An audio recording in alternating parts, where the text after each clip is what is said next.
Well, welcome along to Zandvoort, everybody. Round 10 of the 2023 Mini7 Championship is coming up. All of the classes combined on the same grid for this weekend here in the Netherlands, with the Mini Miglias and the Libras having a race combined with the Mini7s and the Mini7S class as well. They had a race yesterday. Kane Aston was the winner of that, the former champion, and therefore he starts this race from pole position with another multiple former champion lining up alongside him, which is Aaron Smith. They're about to head off very shortly onto their final formation lap, ahead of what will be their second of three races over the course of this weekend. So off they go, and as they head off on their formation lap ahead of this 20-minute race, let's just guide you through the way that they will line up. Kane Aston, the number 11 car, starts from pole position, and alongside him is the number 21 car in the hands of three times back-to-back champion Aaron Smith. Gordon Pocock in the black and the Dayglow machine, third on the grid. A brilliant race from him yesterday. He led more laps than anybody but didn't take the victory.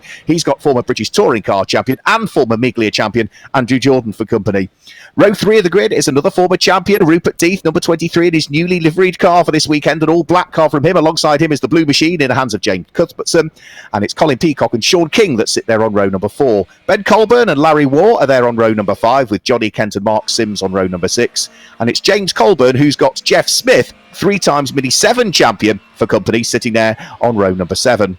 Rob Humphreys is there on row number 8, and alongside him is the 595 car. That is the car that is on pole position in reality for the Libra class, Julian Proctor. And then it's Hugh Turner and Phil Harvey ahead of Les Stanton and Richard Colburn. Then we'll have a couple of gaps in the grid, because that is when we get to the end of the combined grid for the Miglias and the Libras, a couple of rows gap, and then we start with the Mini7s and the Mini7S class. And on pole for the Mini7s, these cars will go off about 10 seconds later.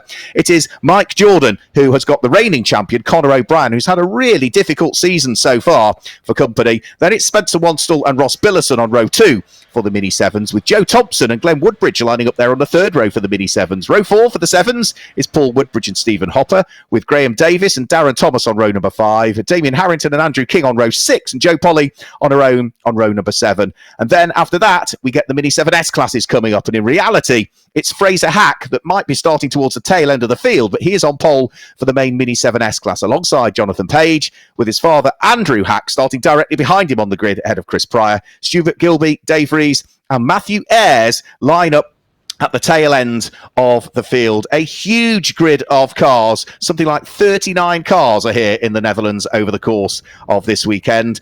And Kane Aston will look to try and see if he can make it 2 out of 2 so far this weekend. He is a former champion. He won the championship in 2015. He was the Mini7 champion in 2009. Last year in this championship, he finished in 5th place overall. But if you look to his right-hand side, the left as we look at it on our screens, the black car with the white and the pink flashes to it is Aaron Smith. And Aaron Smith, as we say, is 3 times a champion. He won the championship in 2018, 2019 and 2020. He's also, amazingly, a 3 times runner-up in this championship as well, having finished runner-up in the standings in 17, in 21 and last year as well in 2022. So we've got all of the Libras and the Miglias lined up on the grid. We're just waiting for the final few 7s to come into position at the tail end of the field. 20 minutes are showing on the clock. We're on the full Grand Prix circuit here in Zandvoort, which is 2.6 miles. Just under 4.3 kilometres. It was redesigned, of course, in 2020 to bring Formula One back to the Netherlands after a gap of many years. Red lights are on, and as they go out now, we get round 10 of the championship underway. A brilliant start from Kane Aston in what are changeable conditions out there today. Difficult for the drivers to know what they wanted to do with the setup of their cars, but it's going to be Aaron Smith that leads as they head through Tarzan for the first time. Kane Aston in 2nd place, and Andrew Jordan slotted his way through into 3rd place. Rupert Death is there in 4th, and then it's the blue car, which will be James Cuthbertson, who's there in 5th, with Gordon Pocock in the black car with the Dayglow flashes down to 6th. The 7s were about to get going. I also saw one car briefly in the pit lane there. That's one of the Clearson's Rune Speeds prepared cars, as by the look of things, Ben Colburn is trying to draw himself alongside Gordon Pocock as speeds begin to build as they head up towards Roos Slotermaker.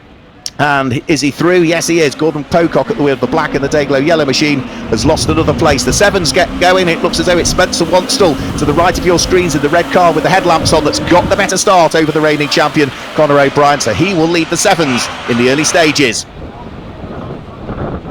So towards the front of the order, looks as though Spencer Wadsall has hung on to the lead of the sevens. Conor O'Brien is there in second place, and the white car with its headlamps on will be Joe Thompson, the man from Leicestershire, who's through into third and ahead of Mike Jordan, who's dropped down into fourth position from what was in reality pole of the sevens.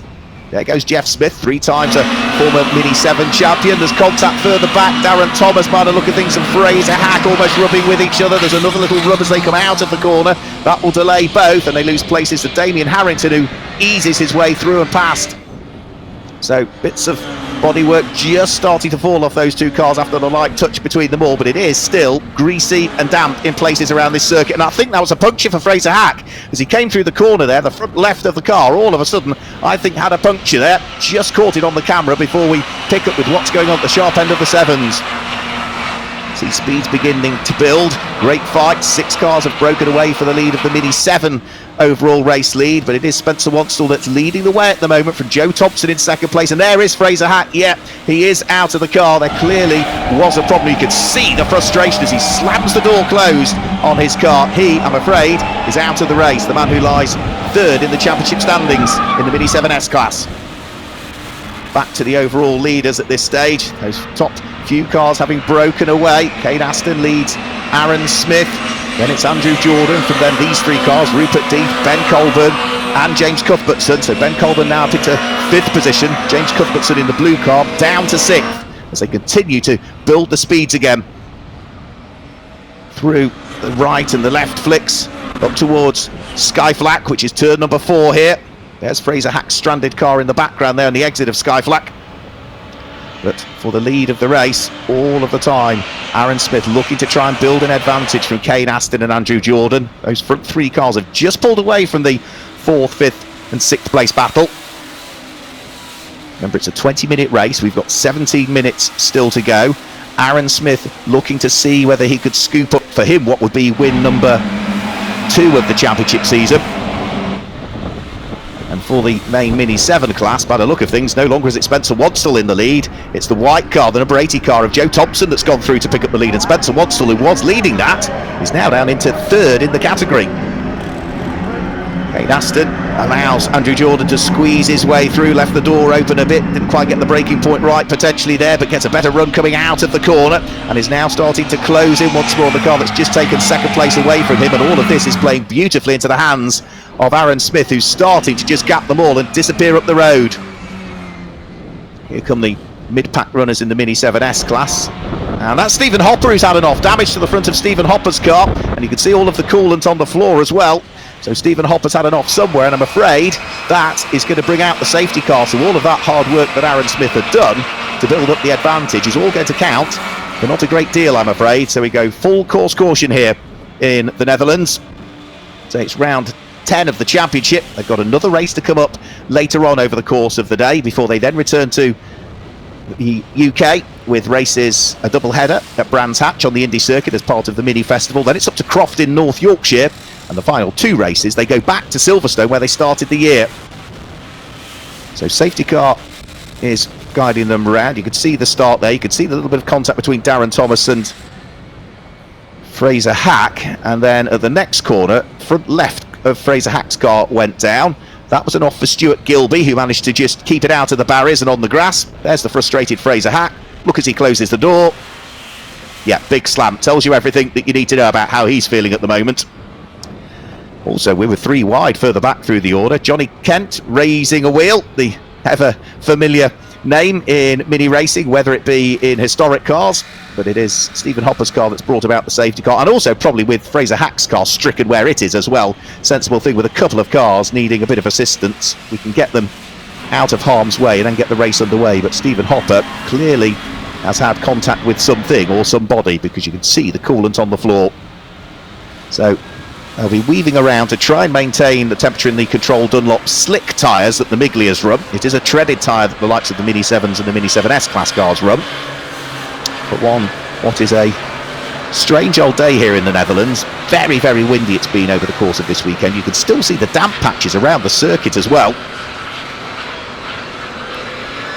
And certainly in the first race of the weekend that we had, the likes of Kane Aston and many others couldn't quite decide what tyres to bolt on the car. So at the end of the first lap, he was in 27th position. Came through to win the first race of the weekend. It really was a topsy-turvy race, the first race of the weekend. But this is the second race of the weekend. They'll be hoping to add to the championship tally. And hopefully it shouldn't take too long to get these cars out of harm's way. So Aaron Smith leads the way from Andrew Jordan and Kane Aston. Rupert Death is fourth from Ben Colburn and James Cuthbertson.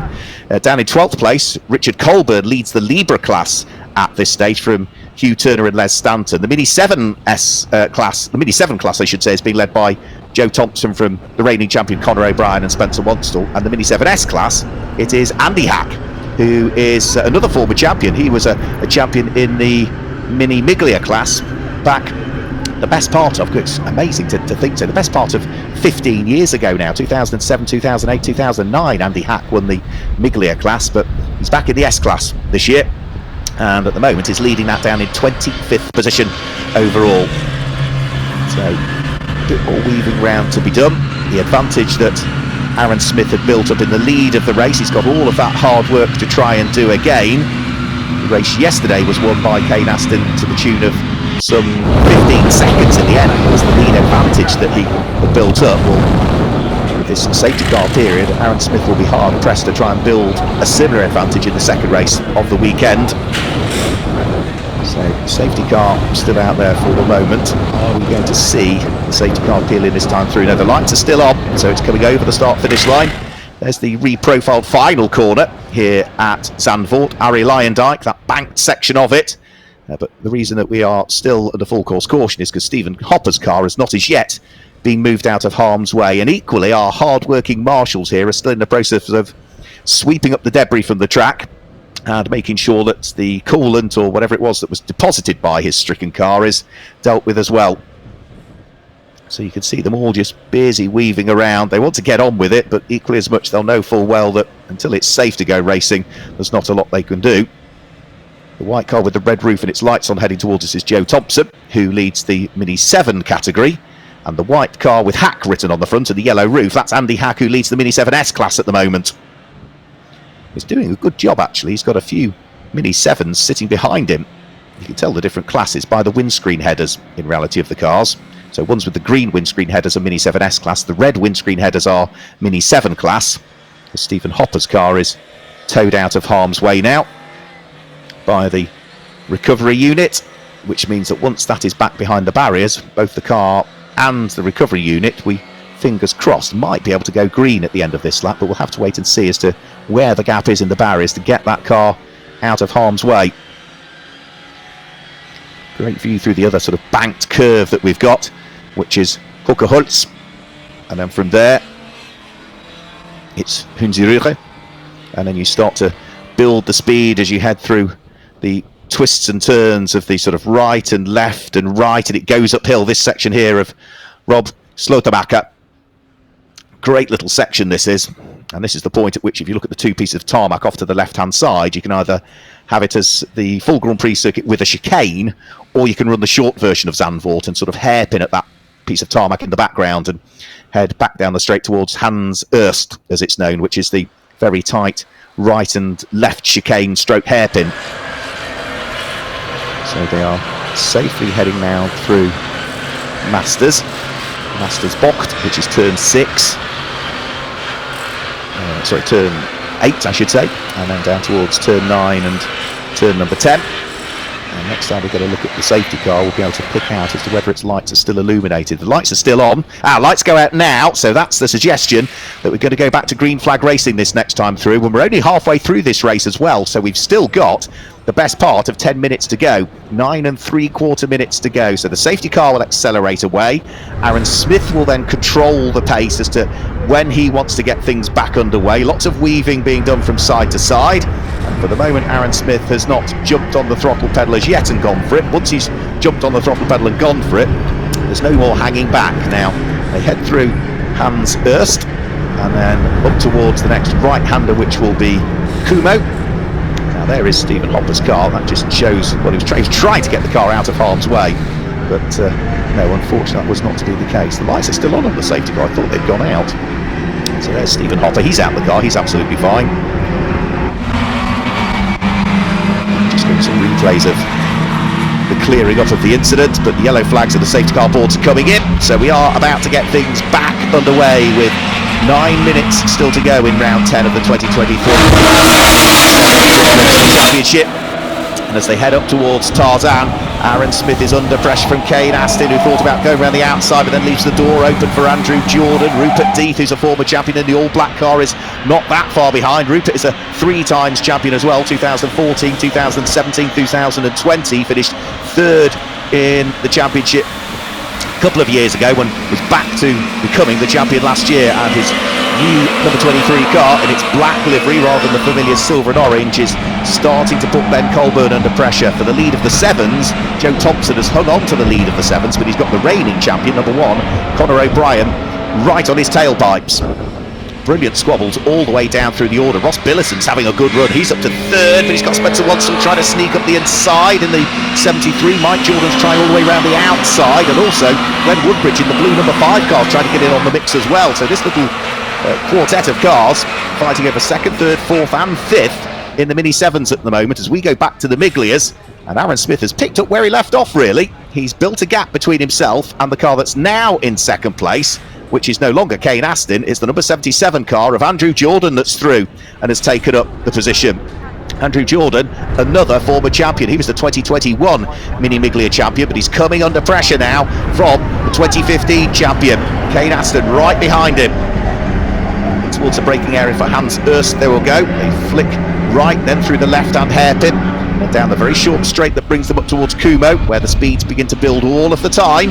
And then once you come out of this right-hander here, Kumo, you're then up almost instantly up towards the bank section at Ari Lyondike, which is the final corner here on the 2.646 mile Zandvoort pre-circuit, which is 4.259 kilometres. Speeds building all of the time. So important in these cars as well to stay in the tail of the car. They're not the most powerful. They're certainly very, very quick and rapid little minis, but still not the most powerful, as Andrew Jordan feels the pinch from Kane Astin. Equally as much in the background, Rupert Deeth was under pressure from Ben Colburn, who's made it through. The green and the orange and the black car of Ben Colburn now moves up into 4th place, and Rupert Deeth is down into 5th as Kane Astin sneaks up the inside of Andrew Jordan and tries to make it through to 2nd place, but Jordan's having none of that.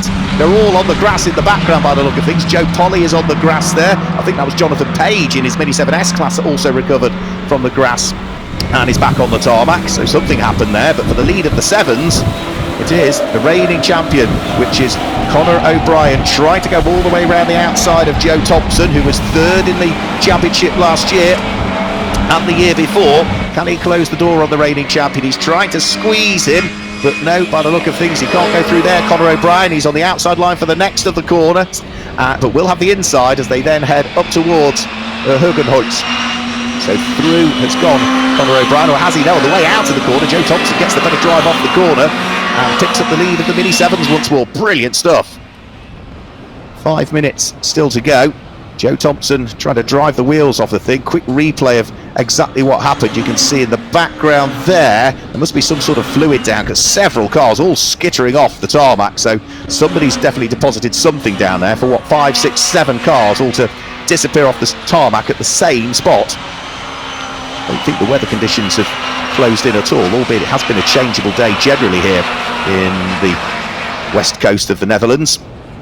There's Johnny Kent once more at the wheel of his Miglia, so we regularly see him racing pre-66 minis as well, Johnny Kent, as do many of the drivers in the field actually. But for the Mini7s at the moment, Joe Thompson, number 80, still looking to try and hang on to the lead of the Mini7s. His father was a former champion both in the 7s and in the Miglias. Joe Thompson at the moment has claimed 2 wins so far this season and has only failed to finish off the podium on 2 occasions. Once when he retired, which was the first of the 2 races at Thruxton in Hampshire, and in the second of the 2 races at Thruxton he finished 4th. Those are the only 2 occasions he's finished off the podium so far this year. In a championship which has 17 races, and you drop your 3 worst scores. So we're getting to that stage of the season now with this weekend, 5, 6 races to go, where top scores come into the equation. long as you've not been disqualified, you can drop those point scoring positions. 4 minutes to go over the start finish line. Joe Thompson still leading the way, but only just from Conor O'Brien. You can see the red car is Spencer Wanstel in the background. A slight locked brake from Conor O'Brien. Is he going to try on the outside at Tarzan again? That would prise the door open for the inside line as they head up towards the next corner potentially. And is he going to be able to make it through? Yes, he is. But the next corner, they go right once more, and they are still side by side. Brilliant. So respectful driving from both, leaning on each other, giving each other just enough room, but not a single little touch between the pair of them as yet. There's not much room there, but there's just about enough daylight. Speeds begin to build again, the more they squabble. Watch out for the red car, the 73 of Spencer Wanstel in the background, because he is beginning to edge up now onto the cars ahead of him. And equally as much, he will also be conscious that he's got some of the other cars trying to close in on him as well, which is one of the Clearson's Rune Speed cars that sits behind. So Joe Thompson still just about able to hang on to the place at the moment. Despite the very best efforts of Conor O'Brien, he's not as yet been able to prise the door open to pick up the lead of the Mini 7 category. And Conor O'Brien now has got Spencer Wanstel right behind him. Just look at that. It was the squabble for second and third that's now beginning to form. Joe Thompson still just out front. Not that far off them as well will be the next of the cars as well, which I think is going to be Mark Sims trying to thread his way through and past them actually at the wheel of his Miglia. So he should be able to ease his way through in the more powerful car down the straight. As they then head up towards the braking area for Hans Erst once more. Now it's Darren Thomas actually that's behind, so if that is Darren Thomas, then yeah, that is a Miglia that is... no, it isn't. Darren Thomas is in the 7s, I should say. This will be first, second, third and fourth altogether in the 7s, so Darren Thomas with his lights ablaze will be to try and close in. So, out and up towards turn number 9 and turn number 10. They go through Harry Lyondike and over the start-finish line. A couple of minutes to go. Joe Thompson clinging on to the lead of the category at this stage, but the pressure beginning to build. Johnny Kent pulls into the pit lane, and now we have side by side for the lead of the race. And as they head in towards the braking area for Tarzan, Conor O'Brien sneaks his way through and picks up the position. The green car behind was actually not Darren Thomas, it was Mark Sims. Now I can see the number of it. It's car number 20, so it was a Miglia that was closing in. So it's first, second and third that were all squabbling away in the 7s category.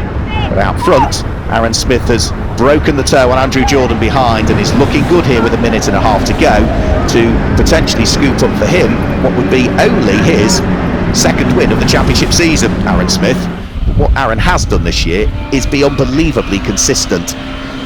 His worst finish of the season so far, I think, was when he finished in 6th place in the opening round at Silverstone. Other than that, Aaron Smith has been on the podium in every single race so far. He's had one win so far this season. He has had now, after yesterday's second place, he has had 5 second place finishes and he's had 2 thirds. And it's consistency that wins you championship, as he well knows, because he's a 3 times champion in this category. There's Phil Harvey, stalwart of the club, still going strong as Phil's been racing in the Mini 7s and it's a club for many, many years indeed. Some other good battles still going on in the Libra category as well, by the look of things. The number 1, 2, 3 will be Hugh Turner. He has got bottled up behind him Les Stanton, and then just off that, by the look of things, is Julian Proctor as well. So that is a good little fight. Quick replay, and that's Colin Peacock all over the curbs, and a retirement there, I'm afraid, for the 219 car, which is Richard Colburn. So Richard Colburn out of the race. Further down through the Mini 7s, we've got some squabbling going on. Darren Thomas, Graham Davis, Damien Harrington, Joe Polly, all together and tripping over each other almost. Just a little bit of light contact between them all, but we are on what is now the last lap of the race by the look of things. And Aaron Smith will be more than pleased to see the checker flag. Julian Proctor looking as though he might pick up a place here as he looks to try and sneak up the inside of Les Stanton, but Les Stanton in the 113 having none of it, keeping the former Mini 7 S-Class champion Julian Proctor behind him at this stage. Proctor will have another run though, and we're side by side for the lead of the 7s as well as they head on to their final lap. Conor O'Brien and Joe Thompson wheel to wheel once more, but it's Conor O'Brien that comes out in the lead of the 7s. Joe Thompson in the number 80 car down to second. Then we've also got right behind them Spencer Wanstel as well. So the top 3 all squabbling over what step of the podium they want to be on in the Mini 7s, and the clock has ticked to 0, so they are now on their last lap of the race, and it's still anyone's guess as to who's going to stand on to which step of the podium. So up towards the start-finish line very shortly will come our race leader. The rest of the cars just heading on to their final lap now. So here comes Phil Harvey towards the camera now. So he's been racing in the Mini7 category, or Mini7 Racing Club series, for a huge amount of years as Phil Harvey in the Motley Mini. Joe Thompson sliding the second place number 80 Mini7 through the corner, looking to see whether he can muster anything further to try and sneak his way through and past Conor O'Brien, but it's all to no avail at the moment. He's also conscious that if he tries something and it doesn't work, that he's got Spencer Wanstall right behind him as well at this stage. Joe Thompson is ahead of his main championship rival, which is Mike Jordan, so it's a good points haul for him if he can hang on to second. But Joe will want the win, that's for sure, because he's already had 2 wins so far this season, whereas for Conor O'Brien, he has had such an awful start to the season. Now side by side, Conor O'Brien squeezes Joe Thompson, a little bit of contact between the two of them. Conor O'Brien off and onto the grass and the curb. Spencer Wanstall and Joe Thompson keep going. They're side by side, but it is Spencer Wanstall now that has picked up the lead of the Mini7 category. Brilliant stuff from him, just waiting for the two ahead to trip over each other. Let's just have a quick look. Joe Thompson brave round the outside of one corner to get the inside for the next. Conor O'Brien tried to squeeze him. Thompson was there. Through goes Spencer Wanstall. Thank you very much. So over the start-finish side they will come. Aaron Smith has already taken the checkered flag, but Spencer Wanstall, you can see, he is chuffed with that one, and rightly so for Spencer Wanstall. He will be hugely, hugely pleased with that win. He had to work for it, he had to be patient. It is his first win of the season, and his other best result came in the very opening round of the championship when he was second at Silverstone. So it's been a long time coming, this first win of the season for Spencer Wanstall, and yeah, even now, part the way down and through the slowdown lap, he's still shaking his fist with absolute delight. So a brilliant second race of the weekend for the Mini category, the Mini7 Racing Club, with all of their cars, whether it be in the Miglia class, the Libra class, the Mini7 class, or the Mini7S class, battles right the way throughout the order, as has been the case really since this championship was first introduced in 1966 was the first year. I would say without question it's probably the oldest one-make category that we've got racing in the world. First ever champion was Bob Fox back in 1966, and then the Miglia category was introduced in 1970, where Mick Osborne was the first ever champion. And year after year after year, they provide some of the best, some of the closest, and some of the fairest racing as well. And who hasn't got a soft spot for the original Eric Isagonas designed Mini after all as well? So all of the cars have now taken the checkered flag. We should very shortly be able to confirm some results for you as well. But you can see on the tower there on the left-hand side of the screen, Aaron Smith is the winner in the end. So he will be absolutely delighted with that one. Looks as though Hugh Turner ultimately came through to claim the Libra category. The Mini7 category was won by Joe Thompson, was won by Spencer Wanstall, I should say. And the Mini7S class category, we'll work out who that was. I think it was Andy Hack in the end as well that would have scooped up the win in that one, car number 723. There he is now, Andy Hack. So all of the cars heading back into the paddock area. There's still work to be done by the teams and the drivers, and the families and the friends and the helpers and the hangers-on to prepare the car for what is round 11 of the championship that's coming up a little bit later on today. But some brilliant racing having been completed by everybody. One of the crows there's a little bit of something to nibble on. I think it's a bit of Mini that he's a bit of partial to. There's Dave Rees, who's been racing for Minis for a period of time. So I think the crows found some lunch, maybe something that was hit by one of the cars out there on circuit. So maybe that was what caused the issue to Stephen Hopper's car. Simply don't know. So everybody being waved off into the paddock area, and then we can rattle through some results for you very, very shortly indeed, and look forward to what is going to be our third and final race of the weekend here in the Netherlands. The grid for that final race is based on the finishing positions of this one, but it's the top 8 that get reversed usually. Whether that's the case with all of these cars having made the trip from UK over to mainland Europe, whether they're going to swap the top 8, we'll wait and see later on when we get to that grid. So in the changeable conditions here in the Netherlands, the rain starting to fall again. Tricky for the drivers out there. They all mastered the conditions, but the master of all of them was Aaron Smith, who claimed the win, and as we say, that is now his second win of the championship season and keeps up that brilliant run of consistency that he's had. So the highlights then, it was a great start from Spencer Wanstall in the Mini 7 category. There was a little bit of contact between Darren Thomas and Fraser Hack as they went through the first train of corners, further contact on the way out of it, and that did cause a puncture for Fraser Hack. A spin for Stuart Gilby earlier on. He kept the car out of the barriers and would continue, but for Fraser Hack that contact caused him a puncture. He was out of the car, out of the race, and slightly disappointed to say the least. Confirming the results for you then, Aaron Smith claims the win from Andrew Jordan in second place with Kane Aston in third, and it's Ben Colburn in fourth from Rupert Death and Jeff Smith who complete the top six. James Cuthbertson was there in seventh with Colin Peacock in eighth place, and then we had the winner of the Libra category coming through, which was going to be in the end the car of Les Stanton.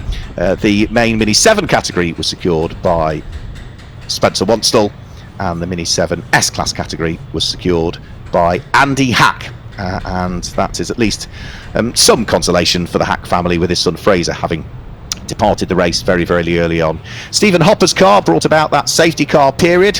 We did get the race back underway again, but of course Aaron Smith had all of that lead advantage that he built up diminished somewhat. There was a good fight further down through the order in the Miglias as well, as Ben Colburn managed to sneak up the inside of the 23 of Rupert Death. And the Mini 7s and the Mini 7 S-Class rolled up their sleeves and started to slug it out once more towards the tail end of the field. But Aaron Smith started to break away again after that safety car period. It just allowed him to gap Andrew Jordan and Kane Aston, who were busy squabbling away over second and third position, whilst there was a brilliant fight forming in the Mini 7s as well. Joe Thompson leading Conor O'Brien, but somebody had put some fluid down somewhere because several cars were all caught out as they went through Masters box. And midway through the race and midway through the lap as well. Thankfully, everybody managed to scramble their way back out of the gravel trap. Andrew Jordan eventually was able to squeeze his way through and past the race one winner, which was Kane Aston in the Mini 7 Libra category. There was the pigeon that was caught by Hugh Turner's car by the look of things, so that allowed the Crow to dine once the race had finished.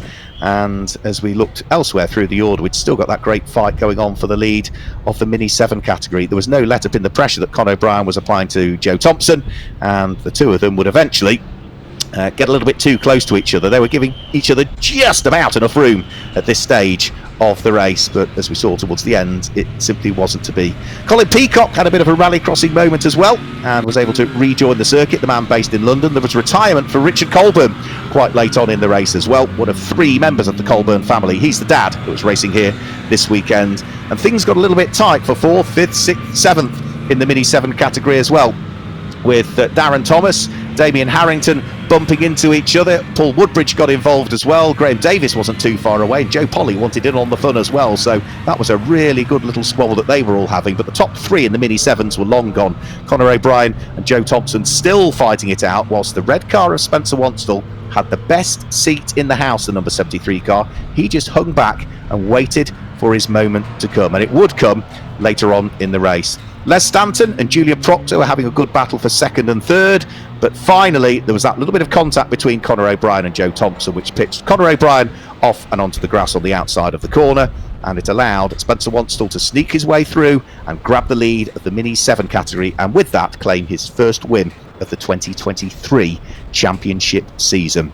A brilliant race was had by everybody. They've all threaded their way back in towards the paddock area, and they'll all be looking forward to maybe having a bite to eat before they head back out for their second race today, their third race of the weekend. So darkening clouds over Zandvoort here, and that is it for our second race of the weekend. Thanks for joining us for round 10 of the championship, but don't go too far away. We'll be back later on today with round 11. Until then, it's goodbye.